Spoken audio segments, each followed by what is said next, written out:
Now we will continue with qualifications. A person being appointed as a district judge should be a citizen of India. Bharat का नागरिक होना चाहिए. Should possess a practice as an advocate for at least 7 years. कम से कम 7 साल वकीलात की हुई होनी चाहिए. An officer in the judiciary of either the state or the central government too is eligible to be appointed as the judge of the district courts.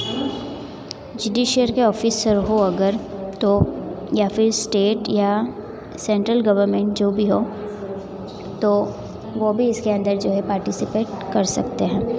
All the other जजेस other than the district जज are appointed by the governor और the high court in consultation with the state public service commission in accordance with the rules framed by the constitution. तो constitution के जो है कायदे उसके हिसाब से क्वालिफिकेशन रखा गया. द जज who handles the civil suits is called as the district जज एंड द जज who handles the criminal cases is called a session जज. जो सिविल जो केसेस देखते हैं उन्हें डिस्ट्रिक्ट जज कहते हैं और जो क्रिमिनल केस देखते हैं उसे सेशंस जज कहते हैं. A district court has hears the petitions challenging the judgments of the lower courts under it. All the civil suits of ₹1 lakh or more either by the governor or against the government are carried out in the district civil courts. The judge of the district court has the power to run the cases of marriage, divorce, alimony, reforms and cases of parental custody. तो इस तरह के जो cases है वो district court में लाए जा सकते हैं, जो भी फैमिली के जो भी केसेस हो. ठीक है. The criminal courts include session court, first class judicial magistrate court, second class judicial magistrate court, mamlatdar and executive magistrate court. These courts have a power to give punishment of imprisonment ranging from 3 to 10 years and a penalty up to ₹5,000 or more. तो ये जो सारे court हैं उन्हें 3 से 10 साल की सज़ा देने का हक है और वो 5,000 से ज़्यादा की पेनल्टी भी दे सकते हैं. In case of a murder the court can give capital punishment, life time imprison और एंड लाइफ सेंटेंस. और अगर मर्डर का केस हो तो उसके अंदर वो उम्र कैद की सज़ा या फिर फांसी भी दे सकते हैं. Apart from this in a district there are small cause court and family court too. और इसके अलावा छोटे पैमाने पर भी और फैमिली कोर्ट भी होती है. For the case pertaining to land revenue there is revenue court and for the dispute of the labourers there is a labour court. ज़मीन के लिए हो तो रेवेन्यू कोर्ट होती है और अगर मजदूर या काम रिलेटेड लेबर वर्क रिलेटेड हो तो लेबर कोर्ट भी होता है with other tribunals. As per example a tribunal for compensating vehicle accident for the protection of service and other rights of the teachers and professors there is a Gujarat educational organisation service tribunal. तो इस तरह से हर part के लिए अलग अलग जो है इंसाफ का सिस्टम है. Tribunals for recovering debts for the protection of consumers rights protection forum.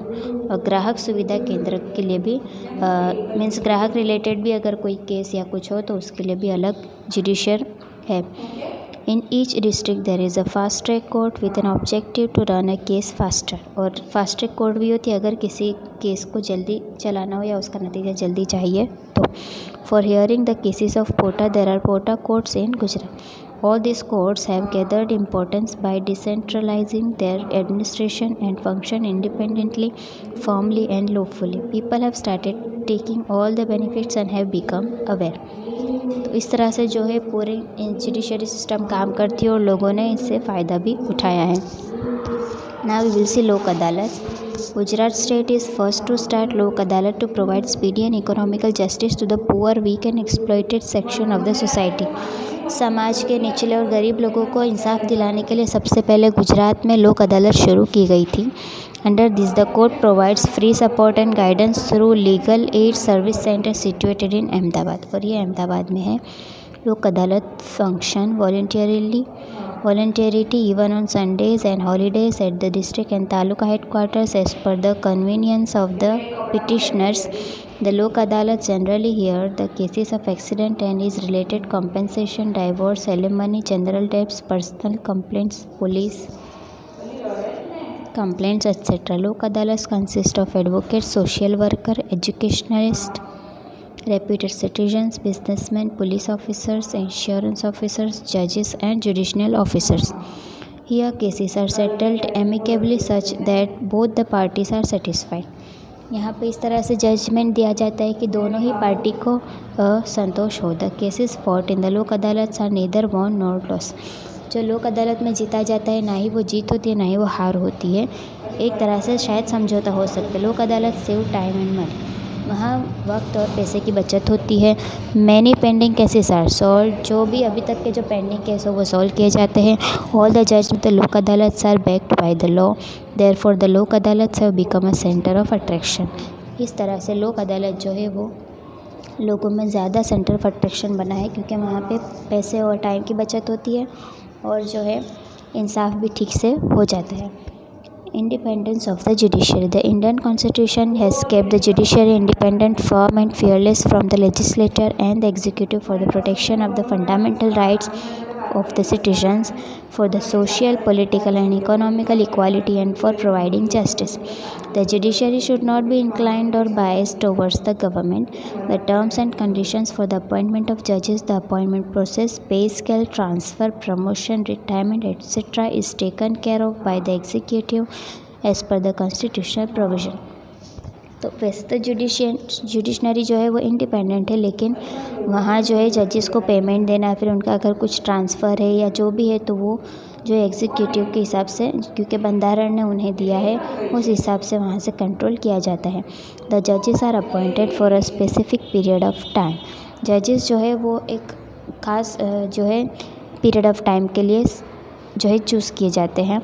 The executive cannot remove any of the judges due to their will or any political pressure. किसी भी पॉलिटिकल पार्टी के pressure से या फिर उनकी मर्ज़ी से जो है वो जज को नहीं हटा सकते. The pay scale, the term of service, promotion, transfer, benefits of promotion, pension fund of the जजेस कैन नॉट बी अल्टरेटेड. इसमें कभी भी कोई भी जो है भेदभाव या कमी नहीं की जा सकती. During the term of service of the जजेस any of their behaviour or their judgment can not be discussed or critically reviewed in the parliament or the legislative assembly. जज के किसी भी काम को या किसी को भी क्रिटिसाइज़ या डिस्कस नहीं किया जाएगा पार्लियामेंट में. द जजेस after their retirement can not carry out their practice in any of the court. Retirement के बाद वो किसी भी कोर्ट में काम नहीं कर सकते. The purpose is to empower the जजेस to perform their duties fearlessly, honestly, self-reliantly, independently and firmly so that the judges can impart true, transparent and quick justice. ये सब का सिर्फ एक ही जो है एम है, मतलब है कि कुछ डर के बिना और ईमानदारी से जो है जजेस इंसाफ कर सकें. The Indian constitution has given the judiciary an independent, impartial and uniform place. एक अपने अलग ही जो है इंडिपेंडेंट एक प्लेस दी गई है जुडिशरी को कॉन्स्टिट्यूशन ने. The cases of public welfare, the questions of public welfare or important problems pertaining to public welfare can be written on a simple post card or an ordinary letter to the supreme court. कोई भी case हो जो कि public welfare के हो या कोई question हो, ठीक है, लोगों के भले के लिए या जो भी पॉइंट हो पब्लिक का, तो वो एक सिंपल से पोस्ट कार्ड पर लिखकर सुप्रीम कोर्ट में भेज सकते हैं. In the past the supreme court has treated such matter as petition and has given trend setting judgements. और क्योंकि भूतकाल में भी इस तरह से जो पिटिशन किए गए हैं और इस तरह से इंसाफ दिया गया है. This has prove the vigilance of the judiciary in the public. और इससे जो है साबित होता है कि हर कोई जो है इंसाफ पा सकता है. At present there are about 3.5 crore pending cases in our judiciary. आज के वक्त में हमारे देश में 3.5 करोड़ जो है पेंडिंग केसेस हैं.